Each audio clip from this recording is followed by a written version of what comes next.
I'm Bri Welk. I'm a sous chef for Hazel and Rye Bakery in Canton, Ohio. I'll be cooking with Shannon Crable.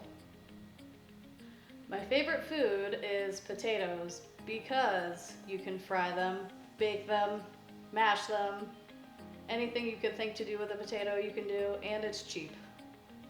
My least favorite food in the entire world is peas. I hate them. I wish they didn't exist. And that's never gonna change.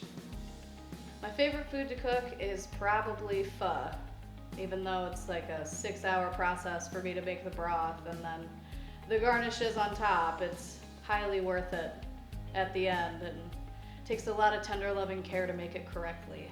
And I don't do it very often, but when I do, I never regret it, so.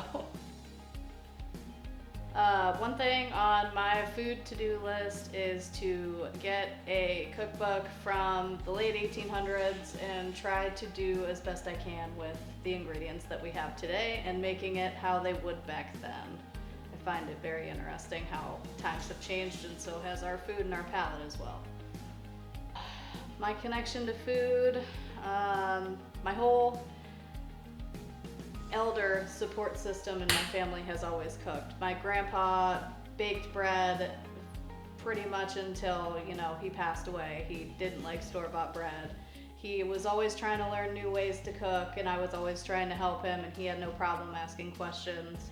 My mom always really loved to cook as well. She was never trained or anything, so she just kind of worked on recipes, but they were always really good. Still can't perfect her fried potatoes, and I've been trying my whole life. It just hasn't happened. And my grandma as well, like I said, has always made all the food for every holiday or every get-together, and I always grew up wanting to take that in and learn more. So it's been a very close part of my life, and then when I got to high school is when I started to take culinary and move forward with this.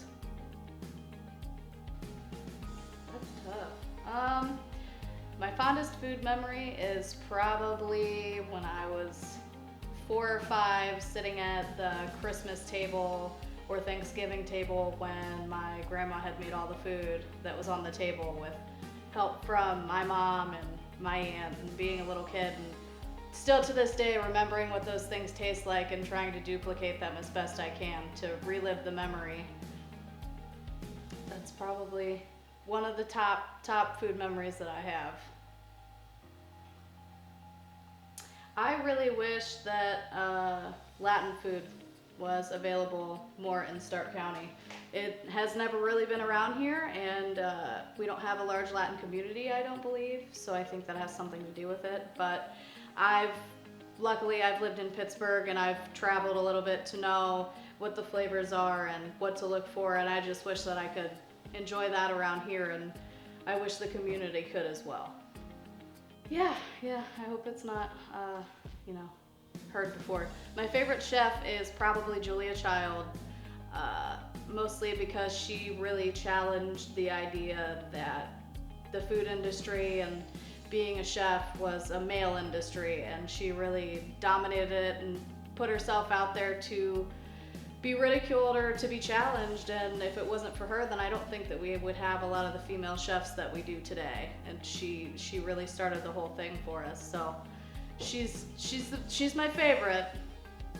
This is pretty funny.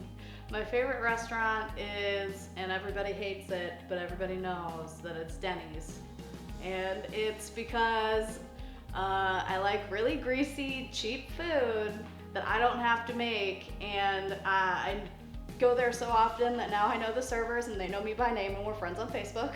So it's Denny's if you want to go the chain, but as far as like hometown cooking, my favorite restaurant is Top of the Viaduct.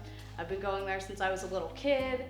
You can get really good hometown cooked food there. I've never complained once. It's always been fantastic, and I hope it's around for decades and decades to come so that I can share it with a plethora of people, because they do a really great job.